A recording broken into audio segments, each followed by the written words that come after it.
Sabha both consist Parliament, and the Constitution recognizes these two houses, and we have to run according to the procedure, rules and constitutional procedures.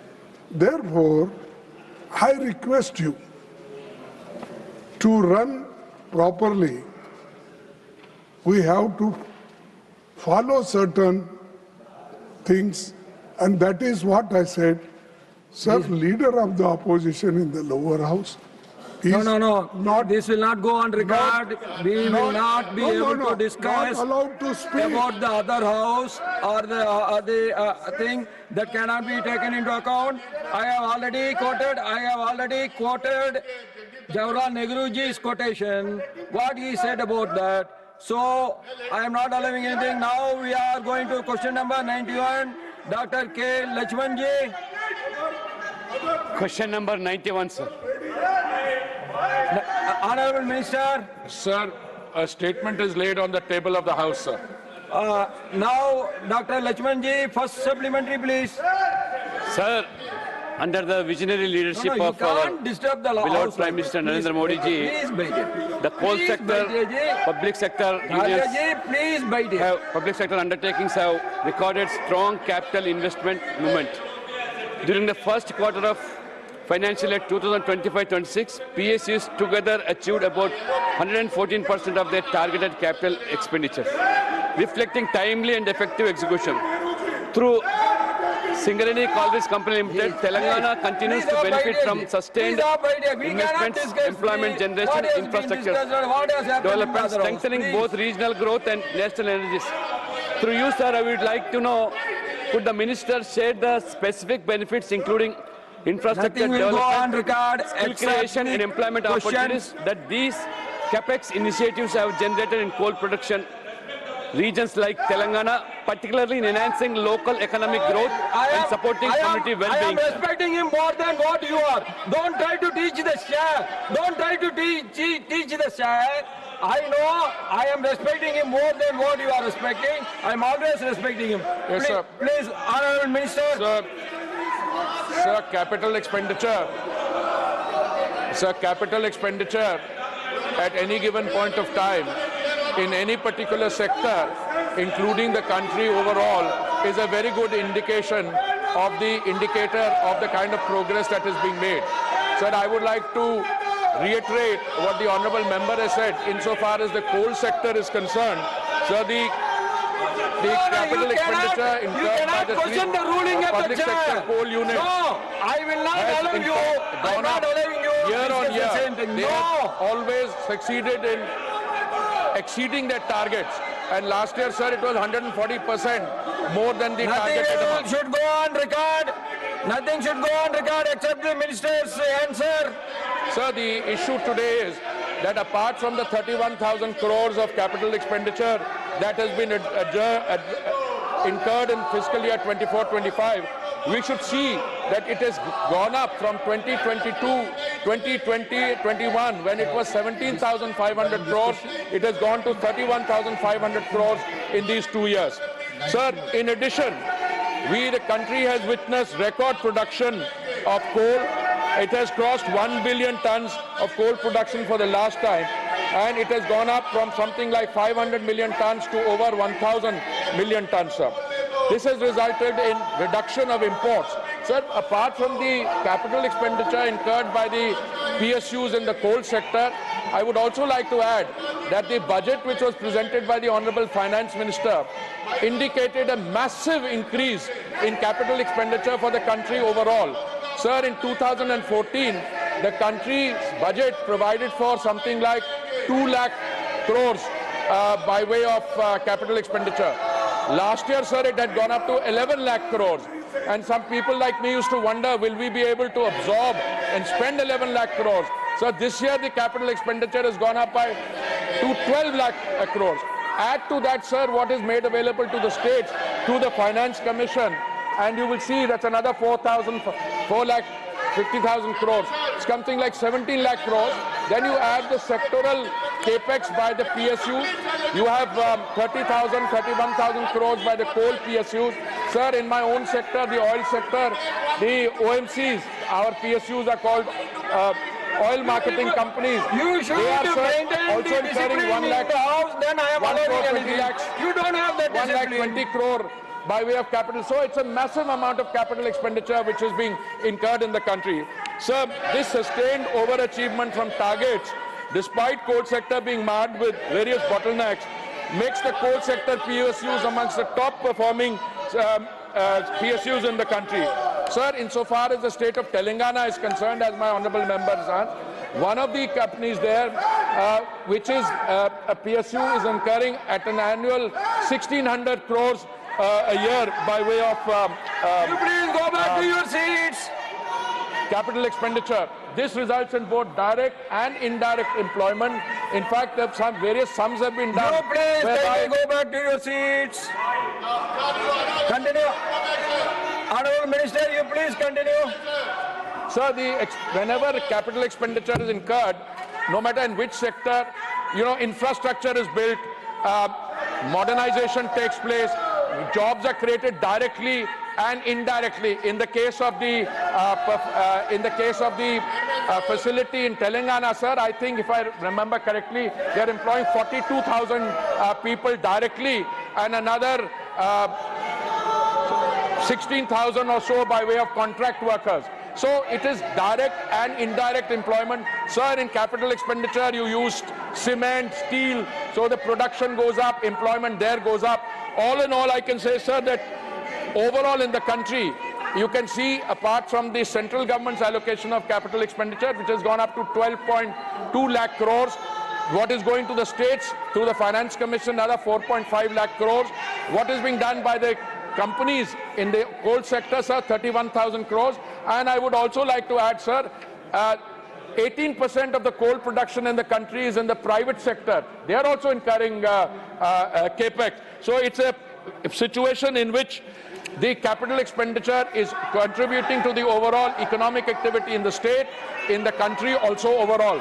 And this has resulted in mining expansion and mechanization, first mile connectivity, railway sidings and logistics, thermal power capacity, renewable energy and coal gasification, and what is most important in a sector like coal, sir, it also helps in employee welfare and infrastructure, sir. Second supplementary, Dr. K. Lakshmanji. Sir, my second supplementary is very specific and pertinent, sir. Whether the investment in renewable energy by coal PSUs indicate a structured transition strategy rather than ad hoc diversification. No. Sir, Nobody can force the chair. Nobody has the right to force the chair.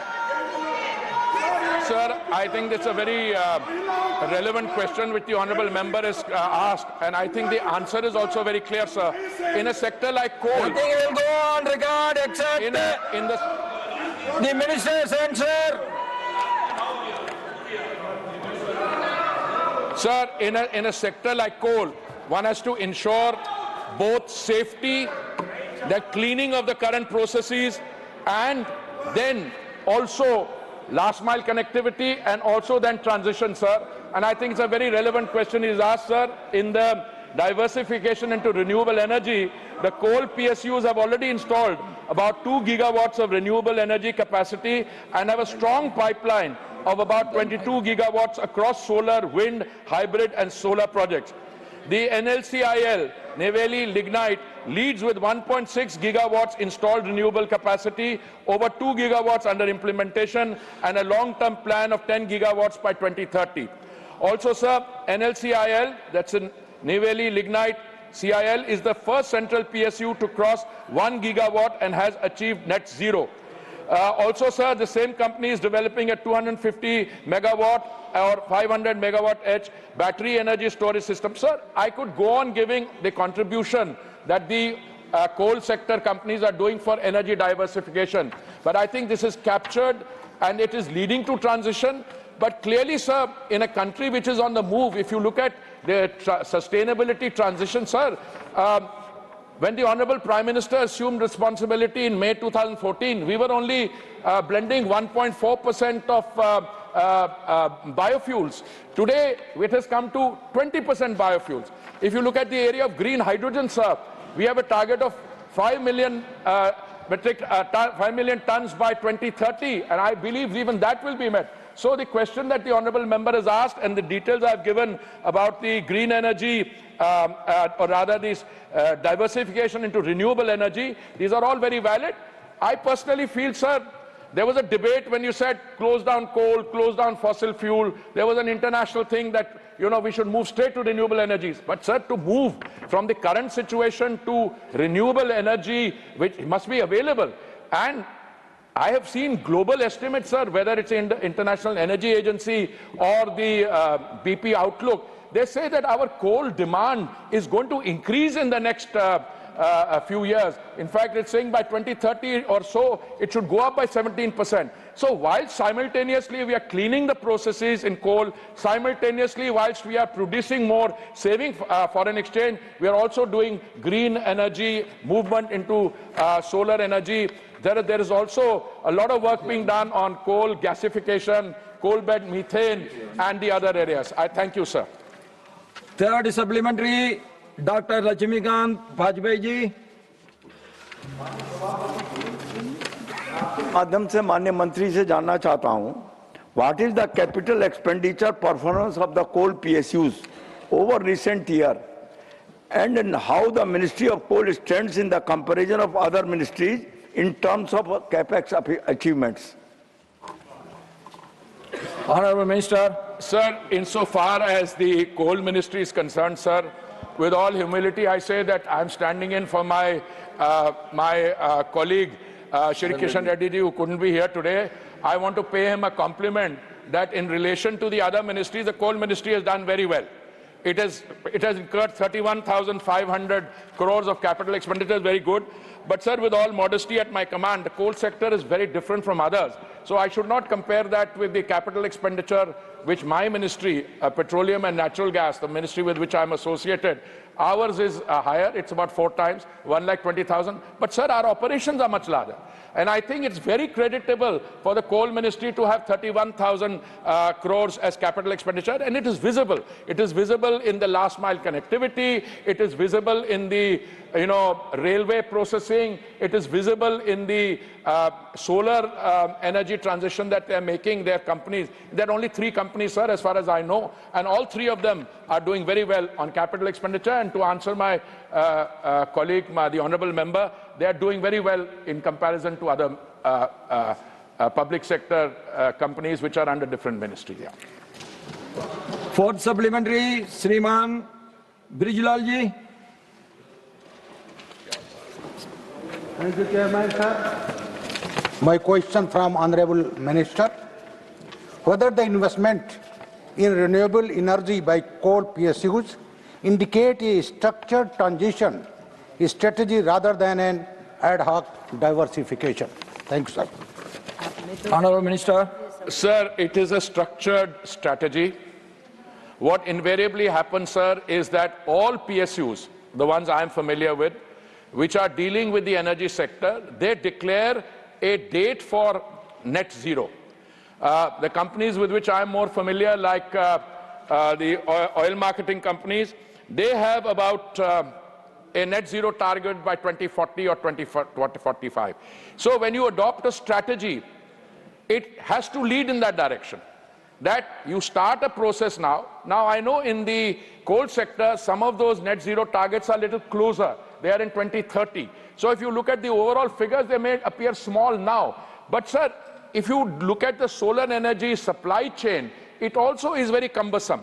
So I am very confident. One, I can be very sure it is a consciously thought through strategy. It's not something that is done ad hoc. If there is a strategy to become net zero by a particular year. 2070 power. No, 2070 is a national target. My senior colleague Manolal ji just reminded me, totally correct. Sir, we set a national target of net zero by 2070. When the Honourable Prime Minister went to Glasgow, I think, at around that time when we took the 5 commitments, 2070 people said it's too far. No, for a country like India, which has great developmental challenges and which has been traditionally dependent on different fossil fuels, etc. So when I was associated with the Petroleum and Natural Gas Ministry, our daily consumption of crude oil was 5 million barrels a day. Today it is 5.6 million barrels. As we go forward, it will go up to 6 and 6.5 million barrels. Similarly, say for our companies, if they declare 2040 ONGC, IOCL, etc., it's a very bold target, including in the coal sector. They are very bold targets. It may appear that the start is a little slow, but it's a structured strategy, and as we go along and clear the cobwebs, these diversification or movement into clean energy will be cleaned up.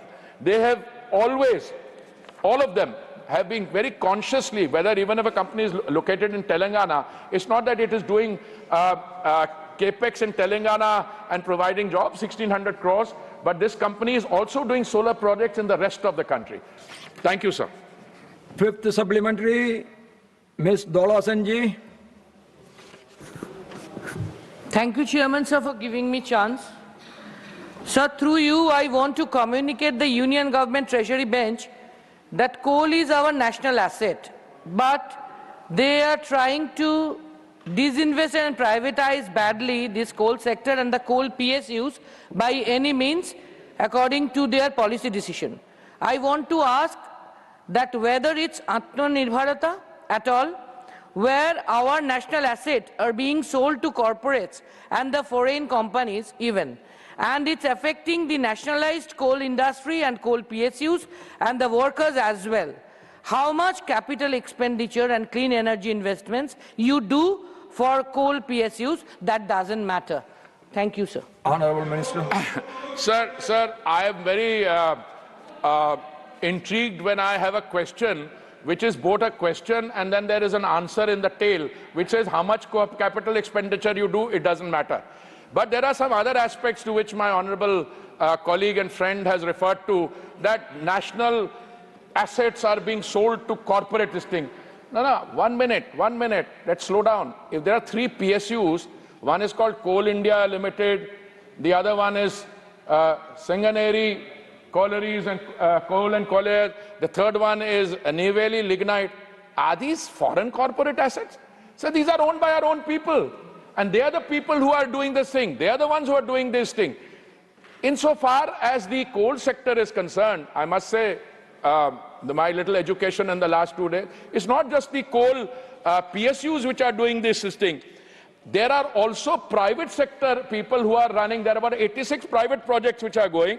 And I am not aware, sir, in my long history, 9th year in the Honorable Prime Minister's team or 39 years as a civil servant, I don't recall of any privatization of the coal PSUs. So I don't know what the Honorable Member is talking about, that we are selling the assets of the coal PSUs to corporate interests or to this thing.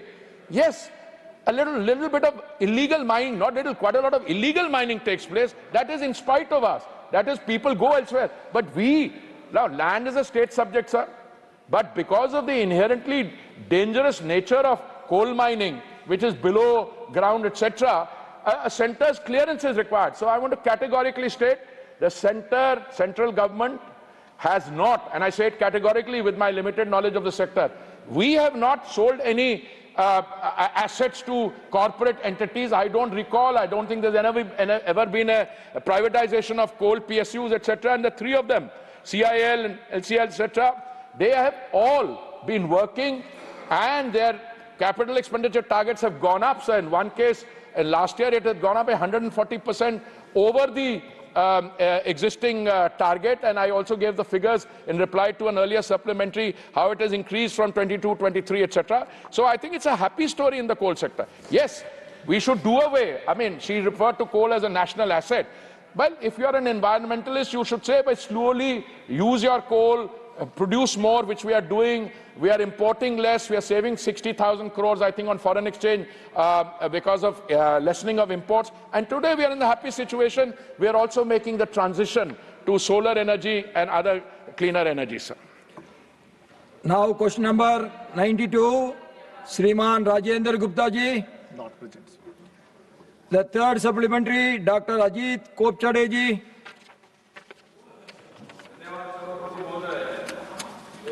की ऊर्जा सुरक्षा को मजबूत करने और आम नागरिकों का अंतर्राष्ट्रीय बाजार में कच्चे तेल की कीमत होने के वाले उतार चढ़ाव से बचाने के लिए माननीय प्रधानमंत्री नरेंद्र मोदी जी के नेतृत्व में केंद्र सरकार लगातार ठोस और राष्ट्रहित में निर्णय ले रही है।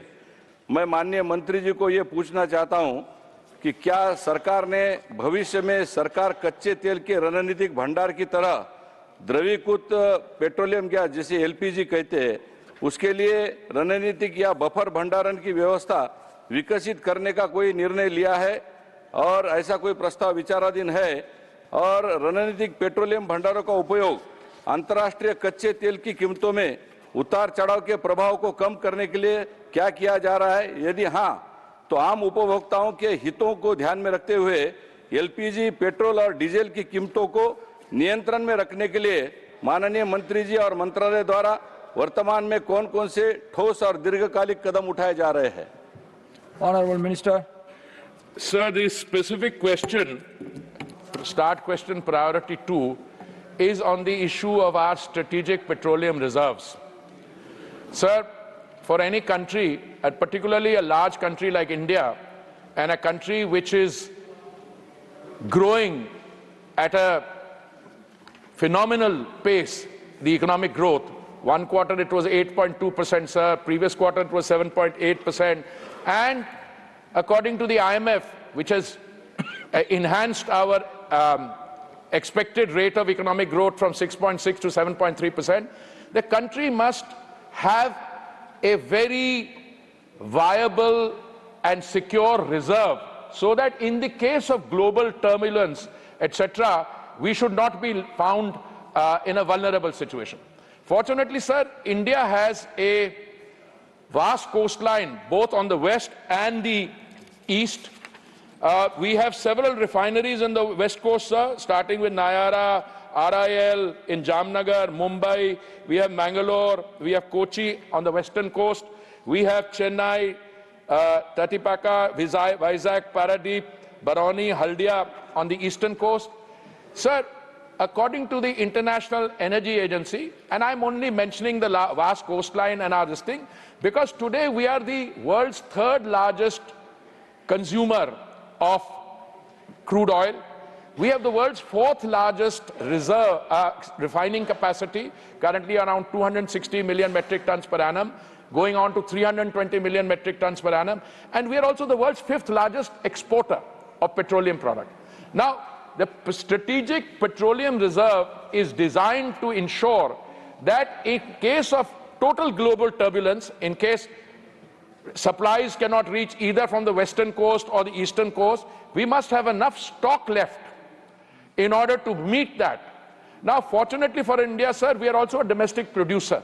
When I say we are the fifth largest exporter, God forbid, if there was to be an eventuality where no supplies are reaching, we would obviously not then export. We would also utilize our domestic consumption for domestic production for domestic consumption. Sir, the International Energy Agency stipulates that there should be about 90 days of holding as a strategic petroleum reserve. But I also want to point out, sir, these are estimates largely relevant. I'm choosing my words carefully. I'm not saying they're not relevant for others. 90 days largely relevant for OECD countries, also smaller OECD countries.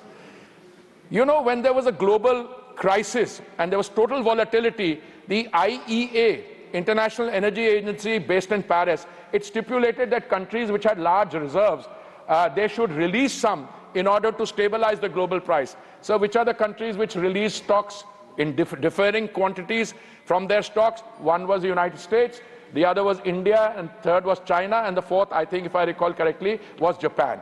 So we are in the happy situation that we were able to rise to the situation.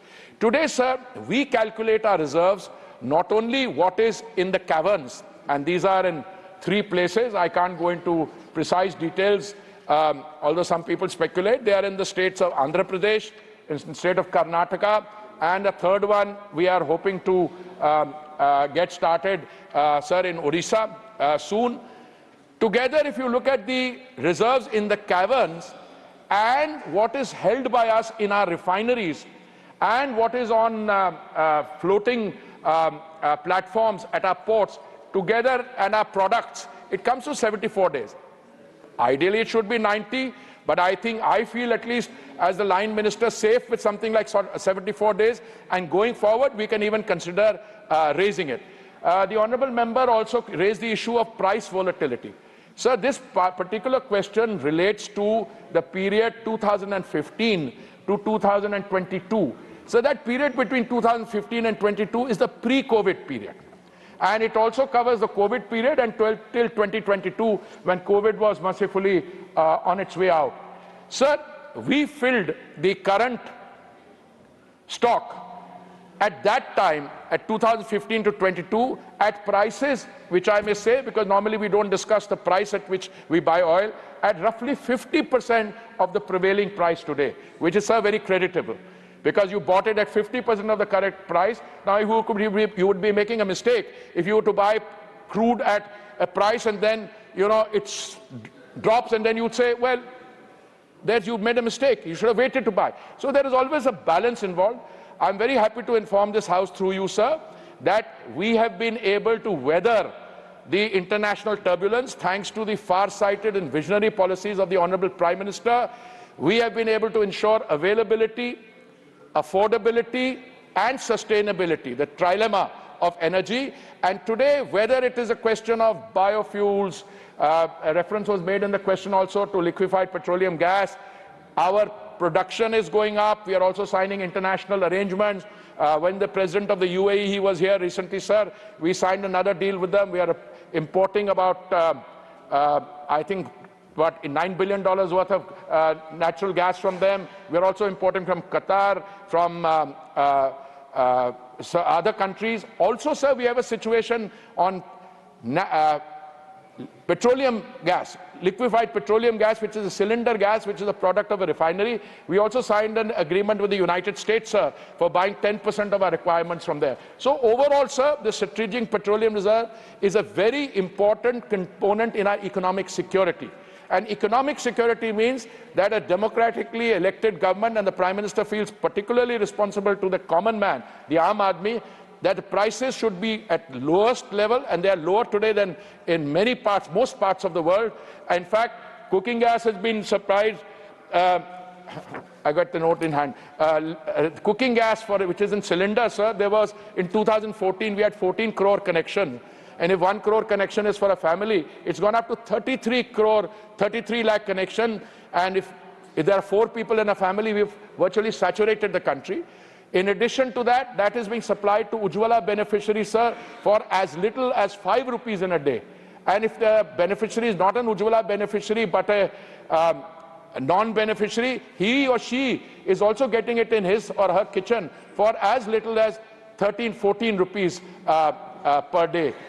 This is a very reasonable price. Our oil marketing companies incurred a loss in doing that, but we compensated them, and with God's grace, sir, they're all doing well. So all in all, sir, this is a very important component of our energy security, strategic petroleum reserve, and it has worked very well.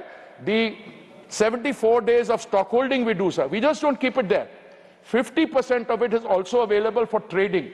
And if there were to be a requirement, Government of India would have the first claim on it. But because if you keep too much of stuff in your godown or basement, then it seems unproductive. But we use 50% of this also to supply the country's needs and for trading. Thank you, sir.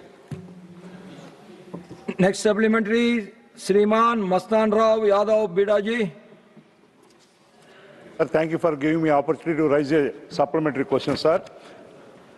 So the recent discovery of natural gas reserves in Andaman offshore area has therefore generated expectation of strengthening domestic production.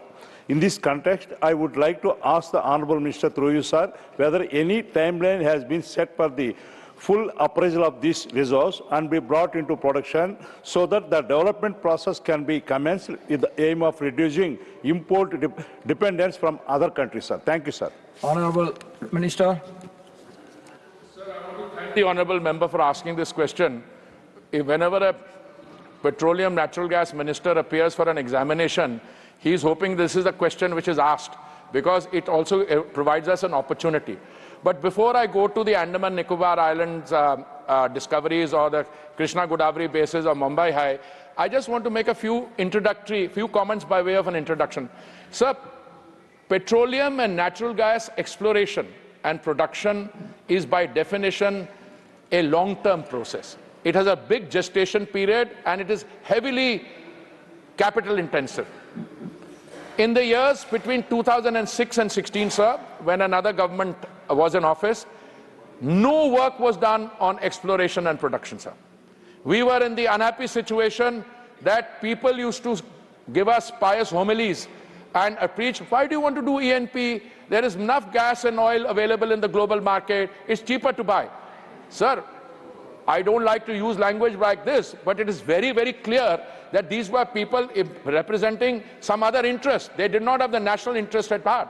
So when Modi ji, the Honorable Prime Minister, assumed responsibility in the year 2014, he changed it, and from 2016, the dead decade came to an end and we started changing our policy. We went from production sharing agreements to revenue sharing agreements. And to give the honorable member an example, sir, in Guyana, which is one of the biggest finds of oil and gas in the world, they dug 46 wells, each one costing more than 100 million, 1,000 crores. It was on the 47th well that they found it. And lo, then the history changes. So insofar as the Andaman and Nicobar area is concerned, I just want to say the geographical location is such, it comes from Indonesia, right where Myanmar is, and then comes down. We have dug 3 or 4 wells there. Each time we have dug, we have found oil or gas. And we have sent it for seismic. So we have to go on doing this. Because we did 17 kilometers to the west of the Andaman Islands, we found oil and gas. We did 18 kilometers to the east, we found oil and gas. But the trick, or rather the challenge, is to find where the vertical linkages are so that you can find the point at which you get the maximum economic result. Sir, this is all very expensive process, but I can share with you that the Prime Minister launched, it's well known, the Samudra Manthan program, which was announced by him, and deep water spells spudded in ANN Islands by ONGC and OIL. All of them have been successful, except that we need to do more to find out where a really big this thing, because it's very high cost. And if you spend a lot of money and go into one spot, you will find you spent the money, maybe the economics are not worth it. But its area is rich, and once we find that, in fact, my ministry did a review, a presentation before the Honorable Prime Minister, not only because of the Samudra Manthan program announced by him, but his instructions to us are very clear. This is a national interest. Go ahead. 125 kuwait khodiye. And go ahead every year. So we are going to increase the number of things, no matter what the cost, thanks to the Samudra Manthan and the budgetary outlays and our own oil marketing companies, those which are in the upstream, they will also put their resources. It is very positive, except that every time they do something, they have to report it to the Directorate General of Hydrocarbons and also to the stock market, etc. This is a process which will go on. Meanwhile, we are doing well in the Krishna Godavari basin, sir. I think the gas per day has gone up to 55,000 barrels of oil. Gas has also gone up. Bombay High, where there's a rejuvenation of the ONGC earlier facility, which was, I think, 1976 or so. There also BP is trying to revive it, and they're also very positive. So it's a positive outlook scenario in total terms, sir. Fifth supplementary, Shriman Mayank Nayak ji. Thank you, Chairman, sir. Sir, ये petroleum भंडारों का जो प्रश्न है, उसको साथ में मेहसाना गुजरात में ओएनजीसी में पिछले कई सालों से ऑनशोर पे सबसे ज्यादा ऑयल निकालने वाला क्षेत्र है।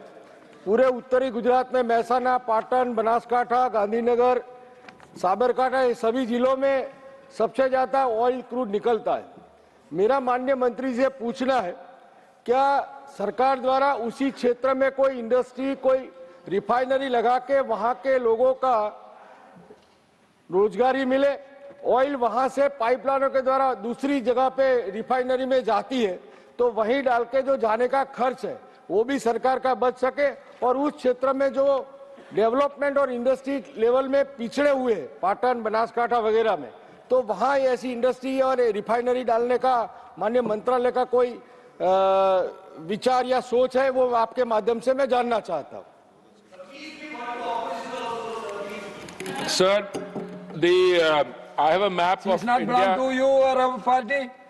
Sir, I have a map of India. Seni is not belong to your party. No, please. Please, Sir, I this is have only 3 supplementaries. Sir, I have a map of India in front of me, which shows all the refineries, sir, from Batinda, Panipat, Mathura in the north, Rajasthan, Barmer, which is coming up. It has several in Gujarat and West India. And the Gujarat refinery, sir, if I may say, Nayara is what, 20 million metric tons per annum.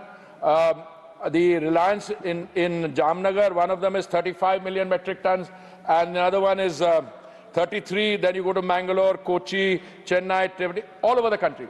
Sir, a refinery by its very definition is a very big capital investment. We already have 260 billion metric tons per annum. Now, if I were the member from Mehsana as my friend, I would also want it in my constituency. But if there are several refineries in the area, we can't multiply. Now, if I were to look at the current map, it's very evenly distributed. And the capacity of these refineries, sir, is going up to 320 million metric tons per annum in any case, through the autonomous processes which are there.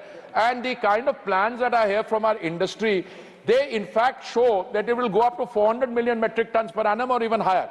Sir, in a few years' time, the global scenario will be characterized by only 3 or 4 countries which will have such refineries.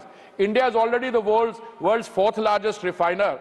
And I think going ahead, I see these small teapot, I shouldn't call them tin pot, teapot refineries in different countries, they will no longer be viable. So India will be. But that doesn't mean, sir, that we have to proliferate them, too many in one area. So I deeply respect the sentiment of an MP who says there is oil here, therefore. Well, oil can be extracted and processed in a refinery nearby. So my humble submission is, sir, I don't think that area lends itself for another refinery now, because we've already got several in the area in Gujarat, and if you go to Western India, Mumbai, etc., we are there also. So I think we are on refineries in terms of location fairly well situated. We are only going to be increasing the capacities of some of them in order to integrate them for the production of petrochemicals and so on. I thank you very much, sir. Question number 93, Sriman Neeraj Sagarji.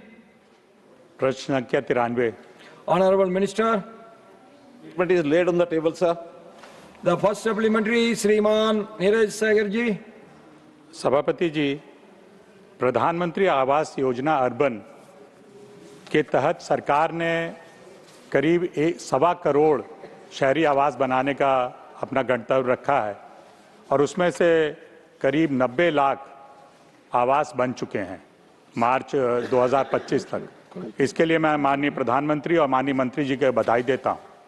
मैं माननीय मंत्री जी से मेरा प्रश्न ये है, उत्तर प्रदेश तथा उससे जुड़े औद्योगिक क्षेत्रों में बड़ी संख्या में आवासीय आबादी को ध्यान रखते हुए PMAYU 2 के अंतर्गत किराए के आवास के लिए कौन सी विशेष प्राविधान किए गए हैं और उनका लाभ कामगारों की जमीनी स्तर पर कितना हो पाया है? Honorable Minister. सभापति महोदय, प्रधानमंत्री जी ने हाउसिंग फॉर ऑल, सभी के लिए आवास, इस योजना के अंतर्गत और PMAY योजना की शुरुआत ये 2015 में की थी और जैसा हमारे आदरणीय सदस्य महोदय ने बताया है कि इस समय तक कुल 94 लाख लोगों को और मकान उपलब्ध हो चुके हैं। पहले जो योजना तय की गई थी उसके कंपोनेंट्स में 4 कंपोनेंट्स जो है वो तय किए गए थे, जिसके अंदर बेनिफिशियरी लेड स्कीम, अर्थात जिनके पास अपना प्लॉट है वो गरीब आदमी भी उस प्लॉट के लिए और आर्थिक सहायता लेकर के और उस पर अपने मकान बना सकते थे। इसी प्रकार दूसरा था कि अफोर्डेबल हाउसिंग इन पार्टनरशिप, जिनके पास अपना जमीन नहीं होती थी उनके लिए ऐसे वर्ग को और एक अफोर्डेबल हाउसिंग स्कीम के अंतर्गत सस्ते दामों पर और वो मकान उपलब्ध कराए जाते थे। इसमें केंद्र की ओर से 1.5 लाख रुपया और ये दिया जाता था, लेकिन संयोग ऐसा कि उसके अंदर प्रदेशों का कोई अंशदान ये नहीं तय किया गया था। प्रदेश अपनी ओर से जो उसमें योगदान घोषित करना चाहते थे वो करते थे। कुछ प्रदेशों ने किया जहाँ अच्छी संख्या में वो लोग मकान ले करके और पब्लिक को दे सके, जिन्होंने नहीं किया वहाँ ये कमी रह गई थी। इसी प्रकार तीसरा जो था उसमें इंटरेस्ट सब्सिडी स्कीम, ये MIG और LIG लोगों के लिए जो अपना पैसा खर्च करके मकान बनाते थे, बैंक से लोन लेते थे, उनको इंटरेस्ट की सब्सिडी ये दी जाती थी ताकि उनको भी एक लाभ मिल सके। और अंतिम कैटेगरी थी जो in situ slum development ISSR, अर्थात जो लोग झुग्गी झोपड़ी में बैठे थे उनके लिए इन सीटू मकान दिए जाए। संयोग ऐसा हुआ कि इन सीटू मकानों का निर्माण ये करने के लिए योजना बनी, लेकिन बहुत कम लोग ये आगे आ पाए क्योंकि झुग्गी झोपड़ी लोगों के पास उतना पैसा होता नहीं था और इसमें सरकारी सहायता भी 1 लाख रुपया थी। तो बहुत प्रदेशों ने इसमें अपनी रुचि कम दिखाई, तो इसलिए PMAY 2 में इसको बदल दिया गया और बदल करके इसमें अफोर्डेबल रेंटिंग हाउसिंग इसका प्रावधान किया ताकि लोग अपना मकान अगर नहीं भी ले सकते तो एक जितना कम से कम किराए में वो लोग रह सकते हैं, उनको किराए के मकान ये उपलब्ध हो जाए। तो इस प्रकार से इस योजना में एक परिवर्तन करके और ये 2 में लाया गया। अब कठिनाई ये आई कि आखिर ये औद्योगिक क्षेत्रों में रहने वाली जो प्रवासी आबादी के जो लोग थे, इनको कौन सी योजना का लाभ इसमें मिले। तो अफोर्डेबल रेंटल हाउसिंग स्कीम के अंतर्गत और ये लोग अपना लाभ उसमें उठा रहे हैं, क्योंकि बहुत से प्रवासी लोग स्थायी रूप से निवासी एक स्थान पर नहीं होते, तो उनको भी संकोच होता है कि हम अपना मकान वहाँ न बनाएं, जब आवश्यकता हो तो यानी किराए पर हमको उपलब्ध हो जाए, तो ऐसे सस्ते किराए पर और ये मकान इनको मिले। तो इसलिए PMA 2Y में इसका प्रावधान जो किया गया कि वर्कर को अलग से एक अफोर्डेबल रेंटल हाउसिंग स्कीम इसका वर्टिकल ये बनाया गया है और मैं समझता हूँ इसका पर्याप्त लाभ उनको मिला है। और आवास का जो स्वामित्व नहीं चाहते थे अल्पकालीन अवधि के लिए, उनको किराए के आवास की ये योजना इसका लाभ मिलता है। सेकंड सप्लीमेंट्री श्रीमान नीरज सागर जी। सभापति जी, मैं सरकार ने जो शेल्टर फॉर अर्बन होमलेस योजना के तहत परमानेंट शेल्टर बनाने की जो सराहनीय काम किया है उसके लिए मैं उनको बधाई देना चाहता हूं। मेरा दूसरा प्रश्न यह है, क्या राज्य सरकार PMAY 2 के अंतर्गत केंद्रीय सरकार, केंद्रीय सार्वजनिक क्षेत्र उपक्रमों, राज्य सार्वजनिक क्षेत्र उपक्रमों की भूमि पर झुग्गी झोपड़ी विकास परियोजनाएं प्रभावित कर सकती है? और ये इसलिए क्योंकि जो झुग्गी झोपड़ी में रहते हैं उनका जीवन बड़ा कष्टदायक होता है। अगर उनको पक्के घर मिलें तो इन जमीनों पे क्या प्रस्तावित कर सकती है आपकी योजनाएं? Honourable minister. सभापति महोदय, ठीक चिंता व्यक्त की है अपने सदस्य महोदय ने कि बहुत से ऐसे लोग जो झुग्गी झोपड़ी में रहते हैं उनकी अपनी जमीनें नहीं होती, बल्कि कहीं ना कहीं एनक्रोचमेंट में अथवा झुग्गी झोपड़ी बना करके वो रहने लग गए हैं। उसमें इन सीटू बनाने के बाद भी उसमें आते नहीं हैं। BLC उसमें प्लॉट होना उनके लिए अनिवार्य है। तो बहुत सी प्रदेश सरकारें जमीन का आवंटन ऐसे व्यक्तियों को, ऐसे परिवारों को करते हैं ताकि जमीन मिल जाए, तो फिर वो BLC प्रोजेक्ट के अंतर्गत भी आ सकते हैं। साथ में जो अफोर्डेबल हाउसिंग स्कीम है उसमें भी उन लोगों को चूंकि अब राशि ज़्यादा मिलती है, यानी PMAY 2 में पहले जहां 1.5 लाख रुपया केंद्र सरकार की ओर से दिया जाता था, उसमें मैंडेटरी कर दिया गया कि 1 लाख रुपया प्रदेश सरकार भी देगी, तो 2.5 लाख रुपया उनको मिलने के बाद वो अफोर्डेबल हाउसिंग जो स्कीम है उसमें भी उनको मकान मिलता है। फिर भी यदि जमीन प्रदेश सरकार देती है तो ठीक है, अन्यथा बहुत से ऐसे CPSUs हैं, SPSUs हैं जिनके पास जो जमीन में भी डील करते हैं, जमीनें अपनी होती हैं, उनको भी प्रावधान किया गया है कि वो हाउसिंग स्कीम के लिए अगर अपनी जमीन उपलब्ध करवाते हैं तो ऐसे लोगों के लिए उस जमीन का उपयोग किसी भी स्कीम में करके उनको मकान उपलब्ध कराए जा सकते हैं। इसमें कहीं कोई कठिनाई नहीं है, क्योंकि आखिर तो हर किसी को मकान मिले बहुत से प्रकार ऐसे बनाए गए हैं और आगे भी जिस प्रकार के यानी हमारे पास सुझाव आते हैं कि कैसे हम फैसिलिटेट कर सकते हैं, होमलेस को कैसे मकान मिले, इसके लिए अलग अलग से योजनाएं जो बनाई गई हैं, इसमें अन्य भी कोई सुझाव अगर आते हैं उस पर भी हम विचार करने के लिए तैयार हैं। Third supplementary, Miss Swati Maliwal जी।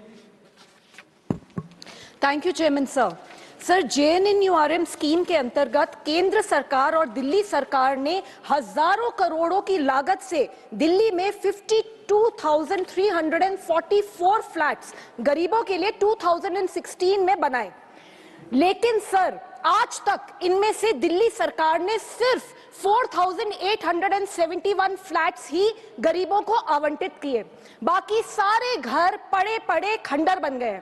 सर, मैं खुद इन घरों को देखकर आई हूं, ये बहुत अच्छे खासे बड़े फ्लैट्स थे, लेकिन अब पूरी तरीके से बर्बाद हो चुके हैं। सर, तब की दिल्ली सरकार ने ये घर गरीबों को इसलिए हैंडओवर नहीं किए क्योंकि वो चाहते थे कि स्कीम में नाम में मुख्यमंत्री शब्द ऐड हो। सिर्फ इतने से क्रेडिट वॉर और वोट बैंक पॉलिटिक्स के चलते करोड़ों का नुकसान हुआ और गरीब ही रह गया।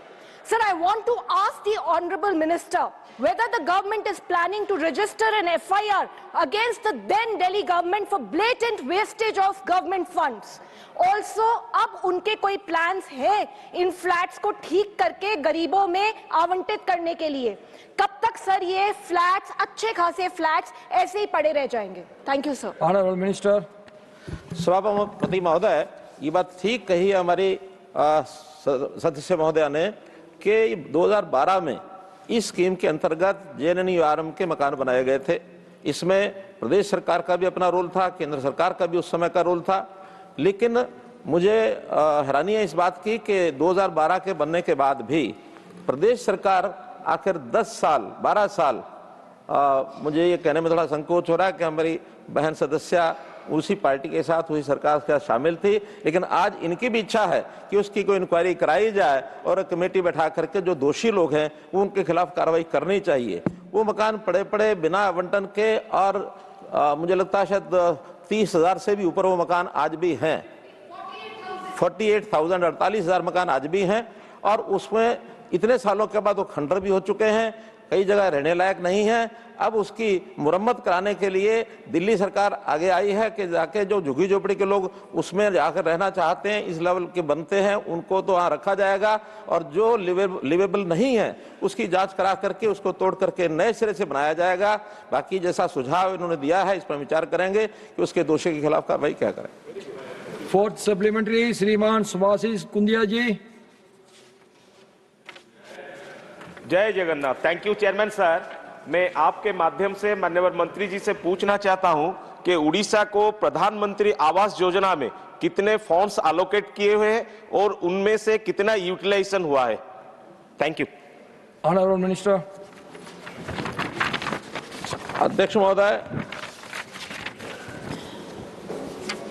देश भर के अंदर तो मकानों की संख्या जैसे बता गई कि 1,12,000 ऐसे यानी सैंक्शन होने का था PMAY 1 में और उसमें से 90 लाख से ऊपर 1,12 लाख और 90 लाख से ऊपर आवंटित किए जा चुके हैं। लेकिन चूंकि ये प्रश्न इस विषय से जुड़ा हुआ नहीं है, फिर भी जो 3 वर्ष में यानी पिछले 3 वर्षों का आंकड़ा मेरे पास है, स्टेट बताई उड़ीसा के अंदर पिछले 3 वर्ष का अगर मैं इनको हिसाब बता सकता हूं, चूंकि प्रश्न ही 3 वर्ष का आया था, तो 3 वर्ष के अंदर उड़ीसा में 22-23 में 1,325 मकान, 23-24 में 27,740 मकान और 24-25 में यही मकान 5,304 मकान इतने सैंक्शन हुए। कुल आंकड़ा उड़ीसा का सैंक्शन हुए 2,23,000 मकान, ग्राउंडेड हुए 1,92,000 मकान, कंस्ट्रक्शन कंप्लीट 1,69,000 मकान, ये सब अप्रोक्सीमेट संख्या। और इसमें इन्वेस्टमेंट भी जो गई है 10,000 करोड़ रुपया का इन्वेस्टमेंट यहां सैंक्शन हुआ था, जिसमें सेंट्रल असिस्टेंस वो 3484 करोड़ रुपए की थी। तो इस प्रकार का उड़ीसा का ये आंकड़े हैं। श्रीमान सतपाल शर्मा जी। चेयरमैन सर, आपके माध्यम से मैं मंत्री जी से जम्मू कश्मीर के विषय में कुछ जानकारी चाहता हूं। जम्मू कश्मीर भी हमारा एक ऐसा क्षेत्र है, यहाँ पर गरीब तबके के लोग भी जो हैं वो बहुत मात्रा में मौजूद हैं। कुछ फिगर्स आपके माध्यम से जो यहाँ पे आपने जैसे उड़ीसा की फिगर्स माननीय मंत्री जी ने पढ़ी हैं, मुझे कुछ ध्यान आया है कि शायद इन फिगर्स में जो जम्मू कश्मीर के संदर्भ में दी गई हैं उसमें कहीं ना कहीं थोड़ी हो सकता है संशोधन करने की आवश्यकता हो। मंत्री जी इस विषय को देखेंगे। लेकिन यहाँ तक प्रश्न मकानों का है और परमानेंट शेल्टर्स का है। 1995 शेल्टर जो है पूरे भारतवर्ष में हैं, लेकिन जम्मू कश्मीर में और वो भी जम्मू में मात्र 2 शेल्टर्स जो है गरीबों के लिए बनाए गए हैं। जबकि हम समझते हैं कि भिखारी भी और गरीब तबके लोग भी होते हैं जिनके लिए शेल्टर्स आवश्यक होते हैं। तो मेरा मानना है कि इस फिगर्स को भी बढ़ाया जाए। और 4 प्रदेश में ऐसे देख रहा था, जम्मू कश्मीर भी हमारी स्टेट थी पहले, अभी यूटी में कन्वर्ट है, लेकिन लगभग 4 प्रदेश ऐसे हैं जिसमें यूपी है, महाराष्ट्र है, गुजरात है, आंध्र प्रदेश है, जिसमें लाख से भी ज्यादा मकान जो हैं वो बने हैं। लेकिन यहाँ तक 3 साल का प्रश्न है, जम्मू कश्मीर में मात्र 19,375 मकान जो हैं वो बनाए गए हैं। तो माननीय आपके माध्यम से मंत्री जी से मैं चाहूंगा कि जम्मू कश्मीर के विषय में जो जानकारी आपकी फिगर्स में रखी गई है उसको कृपया एक्सप्लेन करें। बहुत बहुत धन्यवाद। Honourable minister. सभापति महोदय, जो फिगर्स हैं ये ऑथेंटिकेटेड फिगर्स हैं और जहां तक मकान कम है या ज्यादा है, डिमांड बेस्ड ये सब सैंक्शन होते हैं, उसी हिसाब से फंड जारी किए जाते हैं। जितनी जिस स्टेट से डिमांड आती है ऑनलाइन डिमांड ली जाती है, बाद में उसका सर्वे कराया जाता है, सैंक्शन होता है। इसलिए किस प्रदेश ने कितने लिए कितने नहीं है, PMAY 1 हमारा पहला जो प्रयोग था उसके अंदर बहुत से अंतर आए हैं। अभी PMAY 2 में एक मोटे रूप से हमने तय किया है कि प्रोरेटा जैसी आबादी है उसके हिसाब से उनको सैंक्शन करेंगे। जो प्रदेश की डिमांड नहीं होगी उसको दूसरे प्रदेशों में भी शिफ्ट कर सकते हैं। इसलिए ये योजना बहुत साइंटिफिक तरीके से हम कर रहे हैं। फिर भी एक जो विषय शेल्टर्स की बात कही गई है, ये शेल्टर्स PMAY का हिस्सा नहीं है, ये NULM का हिस्सा है। उसके नाते से अलग से प्रश्न ये करेंगे तो बताया जाएगा। फिर भी इनकी जानकारी कोई होगी तो ये इनको उपलब्ध करा दी जाएगी। Now question number 94, miss Sushmita Dev ji. 94, sir. Honorable Minister. Statement is laid on the table, sir. First supplementary, Ms. Sushmita Devji. Thank you, sir. Sir, I had asked a question on the Smart City Mission. An Honorable Minister has replied that as of 2025, this project has not been extended. The question was specifically on Guwahati. 755 crores were spent, sir, in the Smart City Mission for the city of Guwahati. But 2 hours of rain, Smart City of Guwahati becomes the sinking city of Guwahati. Now, given that this mission is closed, I would like to ask the Honorable Minister that, sir, in your ministry, my data shows around 40% of your allocation, 38,000 crore plus, has remained unspent as of March 2026.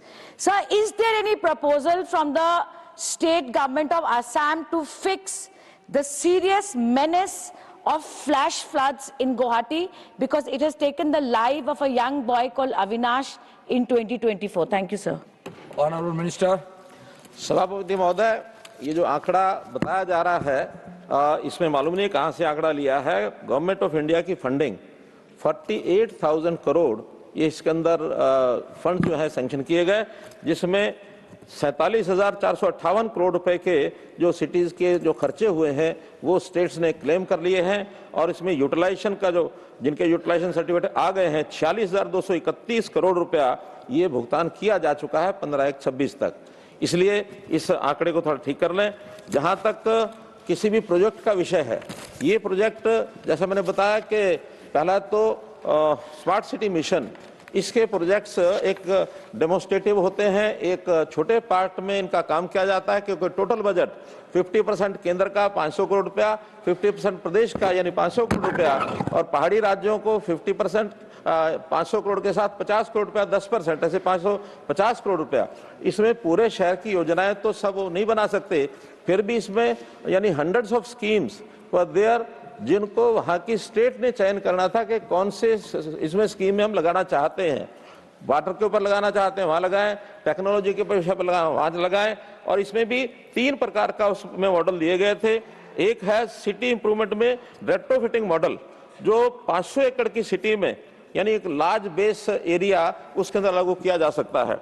दूसरा है redevelopment model, जिसमें city का renewable है, उसमें 50 एकड़ का area उसे में किया जा सकता है। और तीसरा ग्रीन फील्ड डेवलपमेंट मॉडल, जिसके अंदर 250 एकड़ जमीन पर और ये उस एरिया के अंदर इस प्रकार के काम कराए जा सकते हैं। It's up to the state कि उनकी जो अपनी कमेटीज बनी हैं, उन कमेटीज के आधार के ऊपर उनको कौन सा फुल सिटी का कराना है या कोई पार्ट ऑफ द सिटी कराना है, क्योंकि बजट जो है वो सीमित है और उसके अंदर जितने भी प्रोजेक्ट बनाए जाएंगे वो रेप्लिकेबल हैं अन्य सिटीज में, या उसी सिटी के अंदर और प्रकार के ऐसे प्रोजेक्ट अगर करने हैं तो वो सब कर सकते हैं। इसलिए इनके जो कंपोनेंट्स हैं बहुत बड़े कंपोनेंट में, लेकिन बजट सीमित होने के कारण से ये स्टेट का अपना चयन करने का अधिकार है कि वो किस प्रोजेक्ट में करते हैं, किस में नहीं करते हैं।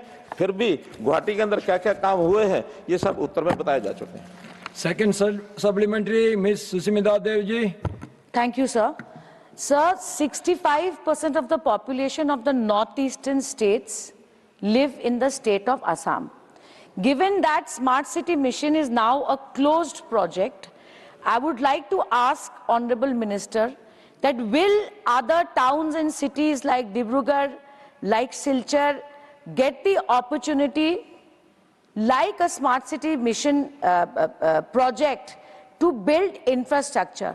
और माननीय मंत्री जी से मैं ये भी कहना चाहती हूँ कि सर हमें बहुत दुख है, आप सिलचर आइएगा जरूर, आपका आमंत्रण है। 5 साल से सिलचर म्यूनिसिपैलिटी में असम सरकार ने चुनाव ही नहीं कराए, तो हम compete कैसे करेंगे? यहाँ इलेक्टेड बॉडी नहीं है। Sir, is there a policy of the government to look into Tier 2 and Tier 3 towns and cities of Assam, which has the maximum population in northeastern states? Honorable Minister.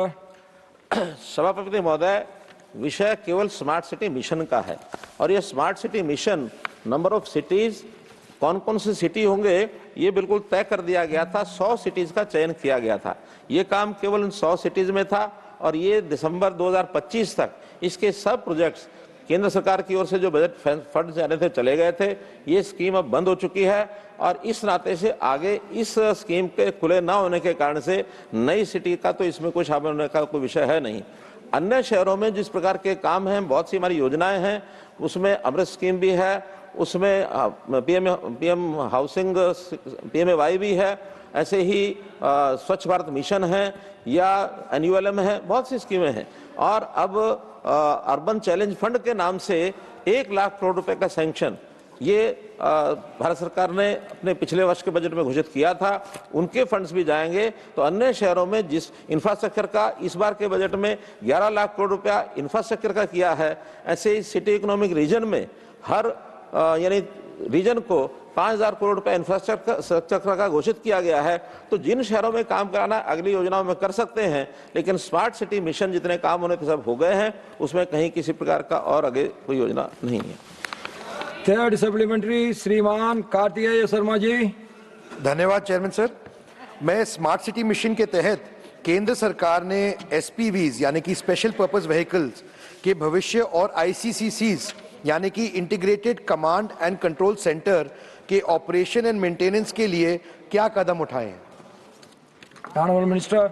सभापति जी, SPV जितने project शहर में थे उसके लिए एक purpose vehicle बनाया गया था, स्पेशल पर्पस व्हीकल, लेकिन वो काम जब पूरे हुए हैं तो उस SPV का क्योंकि गठन हुआ है, उससे आगे उसको किस प्रकार से काम में लिया जाए, गाइडलाइंस के नाते से बहुत सी चीजें हमने भेजी हैं ताकि SPV का रीपर्पज करने के लिए यानी promoting use of technology in urban management, project implementation, consulting support, ये अन्य शहरों के लिए भी हम उपयोग कर सकते हैं।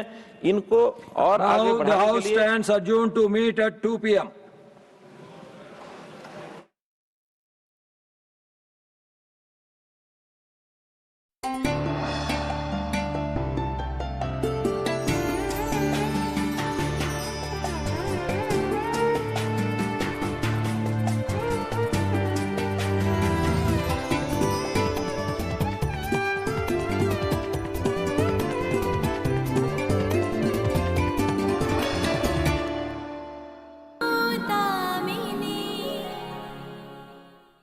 तुमने ये पेपर साइन क्यों नहीं किए?